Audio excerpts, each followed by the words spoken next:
Sangoar de Treveris. Presbítero y eremita. Siglo V. Memoria libre. 6 de julio. En los días de Childeberto, hijo de Clodoveo, rey de los francos, hubo un varón venerable, llamado Gor, hombre aquitano, glorioso de nombre, bello de rostro, humilde de alma, casto de cuerpo, perfecto en la fe, ilustre en las obras, egregio en los prodigios y sumo en la virtud. Así dice el hagiógrafo.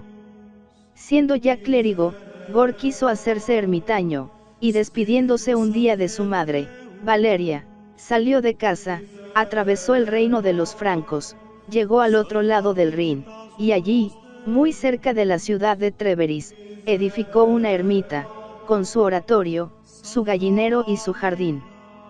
Poco a poco los habitantes de la comarca empezaron a descubrir su retiro y a frecuentar su trato.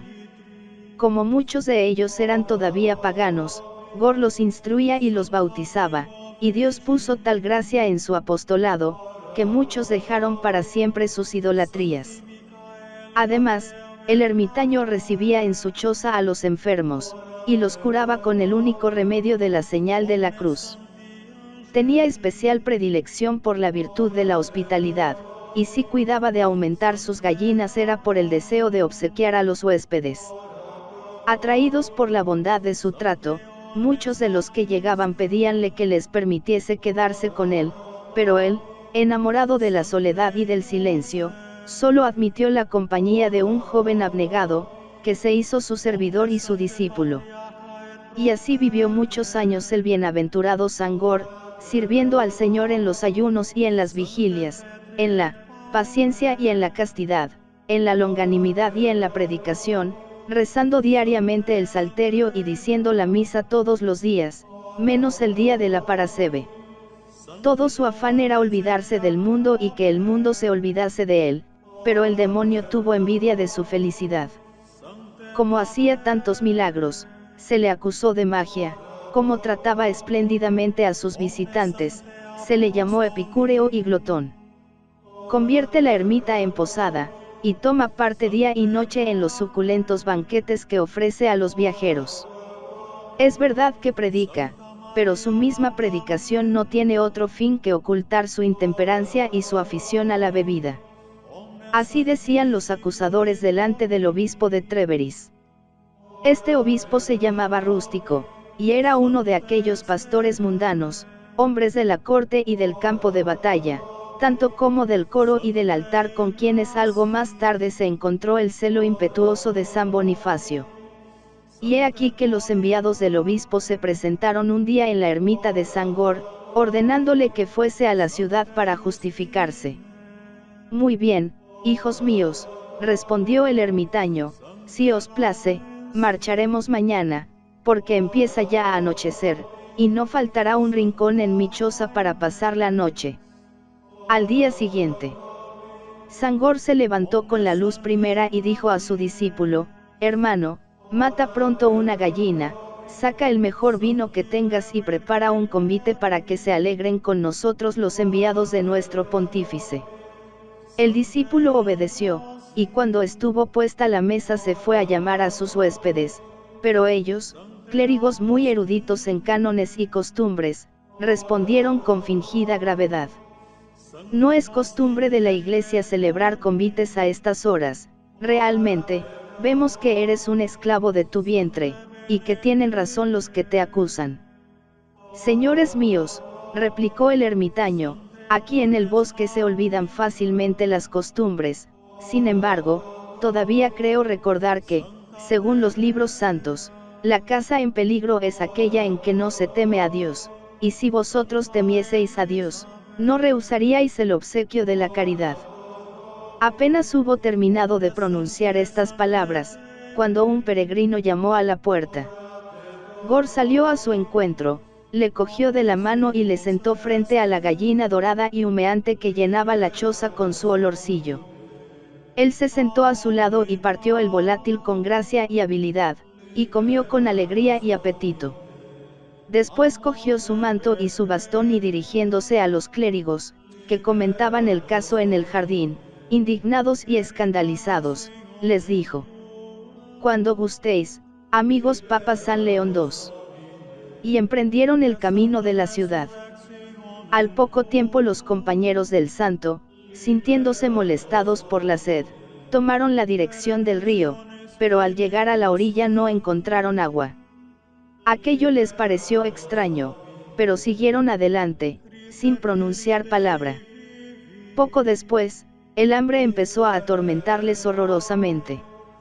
Siento un hambre que me consume las entrañas, dijo el uno. Yo, contestó el otro, me muero de necesidad. Brujerías de este viejo, murmuró el primero. ¿Quién sabe? Tal vez sean cosas de Dios, replicó el segundo, arrojándose a los pies del santo. Imitóle su compañero, y cayó también, pidiendo perdón. No debierais haber olvidado, hijos míos, les dijo el ermitaño con acento risueño y bondadoso, que Dios es caridad, y que el que permanece en la caridad permanece en Dios, aunque coma gallina y beba vinos chispeantes.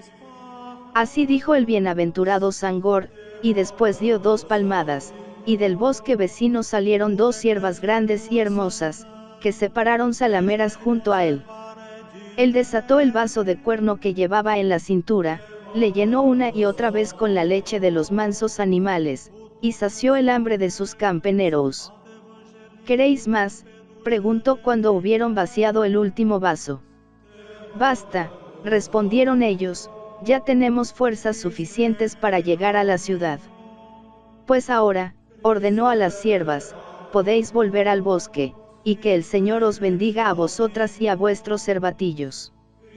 Ya en Tréveris, Gor se dirigió al palacio del obispo, y el obispo le hizo entrar en su presencia. Antes de postrarse delante de su prelado, quiso dejar el manto de camino y buscó en la habitación una percha, un clavo o alguna cosa semejante para colgarlo, y vio en un rincón algo que relucía, algo que, en su azoramiento, le pareció un clavo de oro digno de un palacio episcopal, y allí colgó el bienaventurado Sangor su manto de camino. Ahora bien, aquello que relucía era un rayo de sol que se colaba por las rendijas de una ventana. Y no hay que extrañar que un rayo de luz ofreciese al santo varón la solidez del hierro, pues es natural que la criatura sirva graciosamente a aquel que con tanta simplicidad se humilla delante de su Criador. Pero el obispo no lo entendió así, ya lo estáis viendo, dijo a sus familiares, es un brujo, un hechicero maldito. Cuando el santo empezó a dar cuenta de su conducta, nadie le quería creer.